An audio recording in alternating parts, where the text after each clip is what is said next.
Malu cewek. Ya cewek ya. Malu. Vaksin berapa Pak ini? Mengambil Pak? Oh, kenapa belum baru vaksin pertama Pak? Di Sawi sana itu.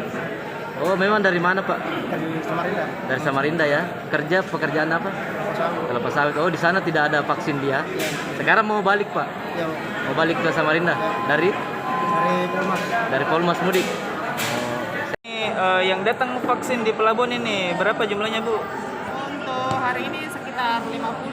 Masyarakat antusiasnya cukup, ini sudah menyadari kalau betapa pentingnya vaksinasi untuk saat ini.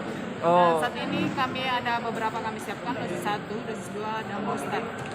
Nah, ini yang dominan ini Bu, penumpang belum dosis vaksinnya dosis berapa Bu?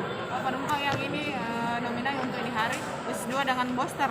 Booster ya. Iya. Ini cuman penumpang apa Bu yang datang atau ada juga warga sekitar mungkin? Yang banyak untuk ini hari ya penumpang, ya, ada juga yang dari masyarakat kami layani. Oh ya. Makasih Bu.